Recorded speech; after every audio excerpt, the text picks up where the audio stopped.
Now, the wrestling news told us last week that WWE banned leg slapping during kicks and that because it's too unrealistic. And in completely unrelated news, everybody, I am here to speak to you today about a WWE pay-per-view where a murder clown came back from the dead. You see, this murder clown, he was murdered by being burned alive, live on pay-per-view back in December, and since then, this murder clown has been living within the mere mortal vessels of two poor WWE superstars, controlling those superstars from within as and when he wants to, producing black goo to signify his arrival and the evisceration of their inner organs. But he came back from the dead last night, he did.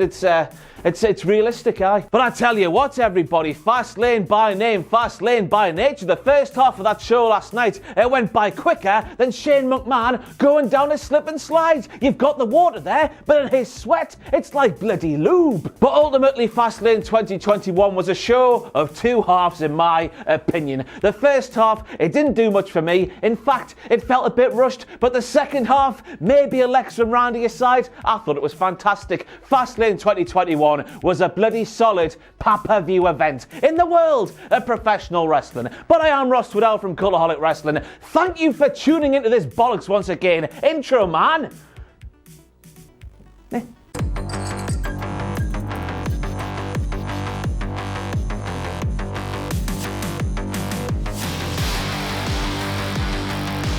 Peacock. I've read so many bad things about Peacock since I've got into this office this morning, and to be honest with you, America, you're lucky getting this bollocks out of the way now, because over here in the UK, I presume, we've got something similar to come in the not too distant future, and I cannot wait. But it is weird to see how Peacock was so bad last night when way back in the day, Vince McMahon would say repeatedly, endlessly, I love.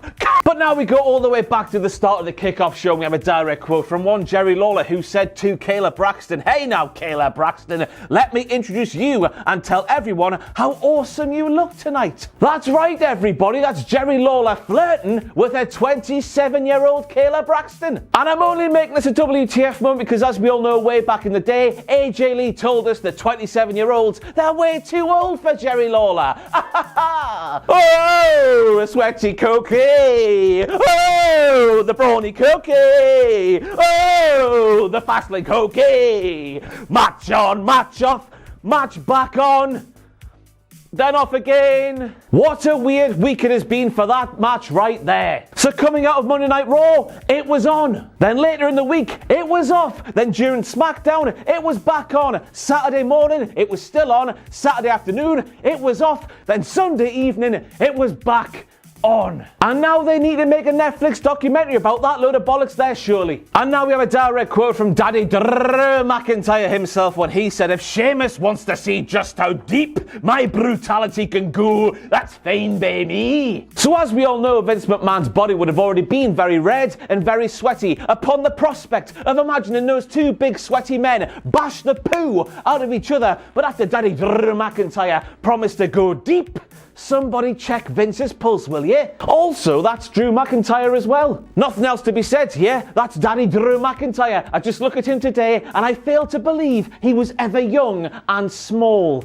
But he is there. And then we hear Kayla Braxton say that it's very rare that you see Randy Orton, dramatic pause, shook. And I was thinking, yeah, Kayla, you're completely right, aren't you? Randy Orton has always been so level-headed over the past 20 years, hasn't he? Nothing ever gets to him. In fact, water off a duck's back, that saying, it was coined in honour to Randy Orton. Who isn't a snake, everybody? Who is a duck? He's a duck, Randy Orton is. A massive duck. And then we heard Sonia Deville claim that Apollo Crews is large and in charge. And in that moment, gimmick infringement Kane, he did appear. And he knows, Sonia Deville, that you are the biggest Big Show fan in the history of Big Show fans. Therefore, you know about that t-shirt up there, doesn't you, Kane? Yeah. And then we've got to make a WTF moment out of the fact that Kayla Braxton asked the Kickoff panel, "Hey, Kickoff panel, what do you think triggered Apollo Crews' recent change?" With the WTF moment arriving here in the fact that nobody on the Kickoff panel referenced that scene there from a throwaway episode of SmackDown not too long ago. It wasn't a big part of SmackDown way back when it actually happened. happened. Apollo was just backstage with Roman Reigns, and we were like, why? Why, Apollo, why? Surely the story here is Roman Reigns telling Apollo Crews to embrace who he actually is, then Apollo Crews taking this advice from Roman Reigns, who has done the same over the past year, of course. Then Apollo Crews has done it, and then some, and then some more, and then some more. He's taken it way too far, hasn't he? So in bigging up the new Apollo Crews, Jerry Lawler says about the new Apollo Crews is a weapon. Why I need to read that out, I have no idea. My memory's broken. Now, this might only be a WTF moment if you do reside from my neck of the woods up here in the northeast of the England. But in case you're not from the northeast of the England, here's why that's a WTF moment. And then Sonia Deville lost all credibility with me. And that's because she started looking at Shane McMahon versus Braun Strowman from a fighter's perspective. She says that Braun has the size and the strength, but Shane McMahon, I'm gonna have to read this out, Shane got them hands too. And I was thinking, yeah, Sonia, Shane does have hands, just like me, but rather than using his hands to punch people like he wants to actually hurt them, he punches them like he's fluffing a bloody pillow. Come on, man, Sonia, I know that you know what you're talking about, and that stuff there might suggest you don't know what you're talking about, but I know you do, so stop saying lies. And it seems to me you lived your life like a gimmick from the bin, never making sense ever. Retribution was really bad, and I say it was because last night on the Kickoff show, Retribution, it would appear, have imploded. And I'm thinking, thank goodness, let these talented professional wrestlers fly off to the eagle's nest in the sky, doing things that make them look good and not look like complete numpties. It was a mess, it was a goofy gimmick, it was a nonsensical gimmick that should have died a long time ago. It was no fault of the talent though, was it? Because you had the names and the masks and the motivations of the characters. Hey, we want to kill WWE. End it forever. Oh, what's that, WWE? You want to offer us contracts? Yes, we'll sign on the dotted line. It made no sense, did it? Some say it's the end of an era. I'm saying it's the end of an era. Wrestler A clearly getting pushed into Wrestler B, while Wrestler B is doing a submission move or something like that, and Wrestler B thinking Wrestler A did it on purpose when they clearly didn't. They clearly got pushed. That carry-on needs to get in the bin. Then that bin needs to be thrown on a massive fire and burnt down to a few ashes. Then those ashes need to be put in some sort of weight that'll sink to the bottom of the sea, but that weight will be covered in all kinds of meat, so on the way to the bottom of the sea, a massive whale or a shark would eat that bin dust. It needs to die, is what I'm saying. It's just so stupid each and every time it happens, isn't it? And then Sasha Banks turned heel. The Thunderdome was making booing noises, therefore that is conclusive evidence that Sasha Banks did indeed turn heel last night. I mean, as we all know, Sasha Banks is much better when she is a professional wrestling heel. It just suits her character down to the ground. But the story, WWE, the story of one really good wrestler taking on an up-and-coming, but you know, just as good wrestler perhaps, that was too hard to tell, was it? What a mess this situation has been since Reginald and the women's tag team titles got involved, but hopefully, last night at Fastlane, that bollocks came to an end, and now WWE have 3 weeks to save the storyline.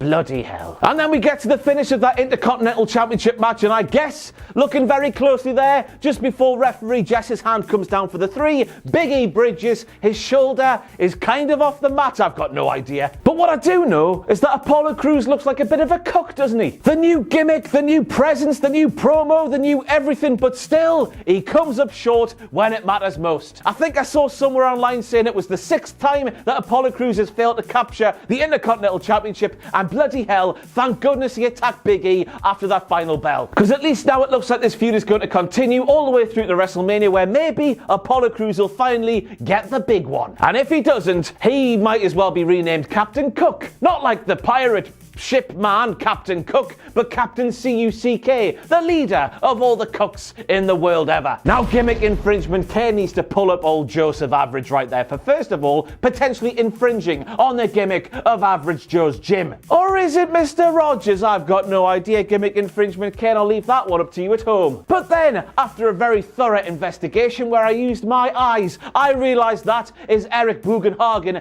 Eric Bugenhagen is finally on a WWE pay-per-view. And WWE, what took you so long? Yeah! God, it's hard to do that. How does he do that? But Bugenhagen, new gimmick, Night Panther.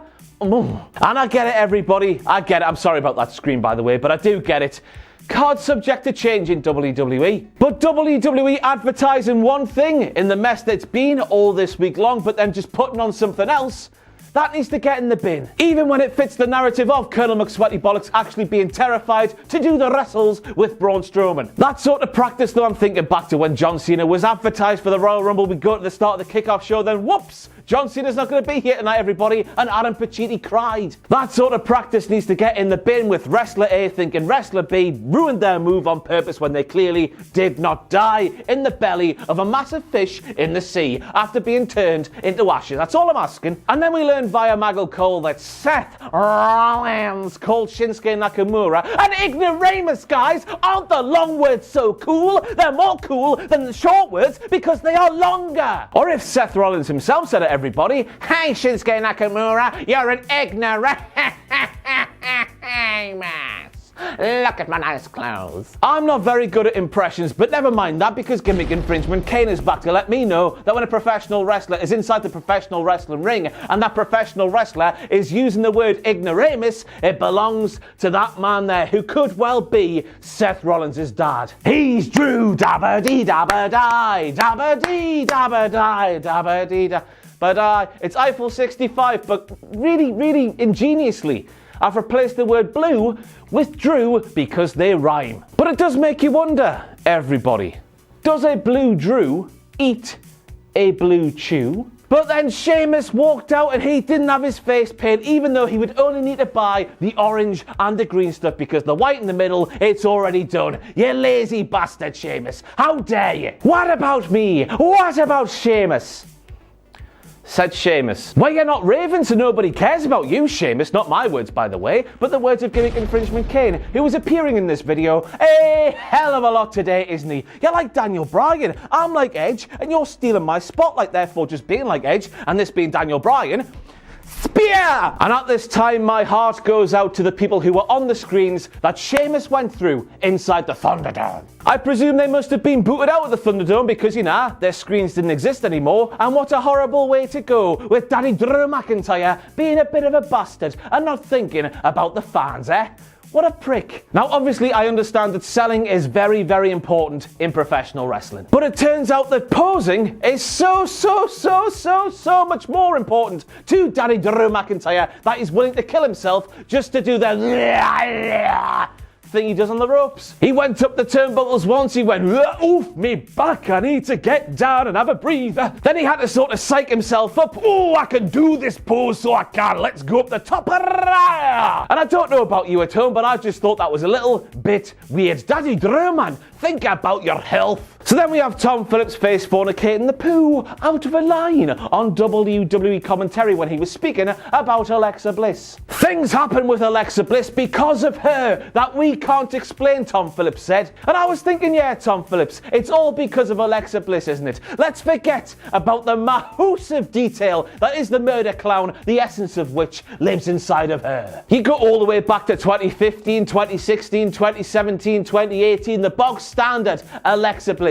She could have done this spooky bollocks all along, but she just decided not to do it. In the words, I'm inferring here, from Tom Phillips there. In fact, everybody knows, don't they? You learn spooky bollocks on day 3 of wrestling training. Day 1, super kicks. Day 2, Canadian destroyers. Day 3, spooky bollocks. A Randy Orton golden shower, you love to see it. And shame on the essence of the Fiend for not allowing Randall Keith to finish his golden shower. He just loves a golden shower, man, let him be. Melted marshmallows covered in raspberry sauce. Bloody hell, what a lovely treat. And the Fiend came back, look, the Fiend returned. And I've made it very clear indeed that I have not enjoyed the utter bollocks we've had to sit through from Alexa Bliss and Randall Keith. No fault of the performance, by the way. It's just the stuff they've been given. It's been naff rather than scary, in my opinion. But to sit through all that to get to that, was it worth it? No, but that certainly softens the blow slightly. Of course, the Fiend on his return after being burned alive, remember, and murdered in the middle of the wrestling ring on pay-per-view. He had to look different, but by gum, Doesn't he look lovely? A lovely new spring collection there from the Fiend, available from your local Primark very soon indeed. Go shop the look. But it's the forearms, isn't it? Go and look at his forearms now very closely indeed. AJ Styles, of course, speaks about the lil wang in professional wrestling, and the detail on the burned forearms. That's a lil wang. But hey, at least Randall Keith and Alexa Bliss practiced social distancing for the majority of that matchup until they bloody didn't. Until basically Alexa Bliss rode the Viper. Exactly how it sounds. And I don't know if this is just because I haven't seen my girlfriend for a long time. I've been alone a lot in this lockdown over here in the UK, but that's a bit of blue for the dads, isn't it? A bit of blue for the dads. And of course, in that moment right there, Randall Keith must have been like, oh no, Alexa, please don't pin me like that. I don't want you to pin. Oh, you've gone and done it, Alexa. What do you like? I cannot believe it. Naked Ric Flair in the shower, bending down to get the soap, the soapy water dripping down his crack. He must have been saying that inside of his head at that moment right there. But I don't know if this is just me, but I was looking at that thing there, and I was thinking about before Fastlane 2021, Michael Hayes or Bruce Pritchard or someone else high up in WWE walking up to Alexa Bliss, walking up to Randy Orton and going, here's the idea we've got for tonight. How awkward's that?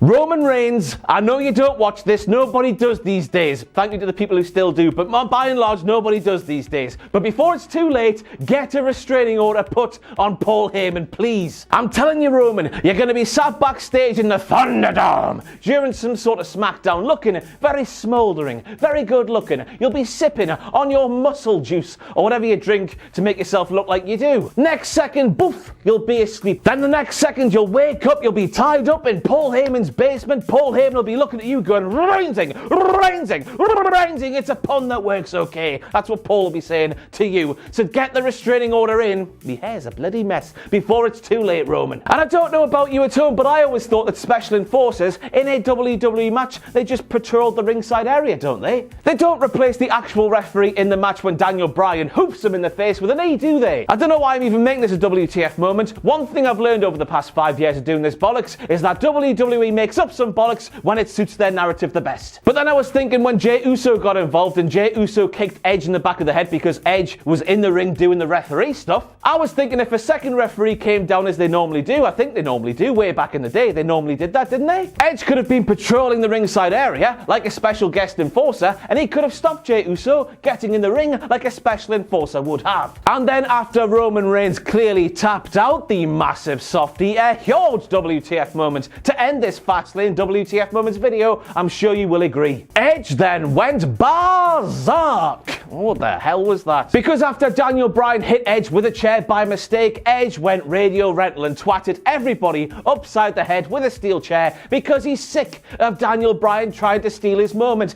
Edge is Martina McCutcheon, whatever her name was, from the early noughties. This is my moment. This is my perfect moment with you. Am I having a breakdown potentially? Edge, while being very, very nice upon his return as the gracious old man in WWE these days, he is still a dick deep down, and I like it. But while still being that dick who lives within, deep down somewhere in his lovely absicled core, that's a word, Edge did some dickish things and in the process did the thing he wanted to try and avoid by hitting Daniel Bryan with a chair and sort of costing Daniel Bryan the match against Roman Reigns. Surely Daniel Bryan, well, he has, hasn't he? He's been added now, hasn't he? And it's your fault, Edge. That's the WTF moment here. Your actions have got the result that you wanted to avoid. I can do maths. What a pickle Edge got himself into last night, But I tell you what, the triple threat match is the right call here. Because I tell you what, I am way more interested in seeing Daniel Bryan versus Roman Reigns again than I am with anything involving Edge. And that is a weird thing to say after everything we've seen over the past year and a bit from the rated R superstar. But that's it for the WTF Moments from Fastlane 2021. A fantastic night of two halves of action. The first half was rushed, not very good, but okay in places. The second half, maybe apart from Alexa Bliss and Randy Orton's performance, not match, performance, it was fantastic stuff. I have been Ross Waddell from Cultaholic Wrestling. Thank you for watching this bollocks again. I love you dearly. I'll see you soon.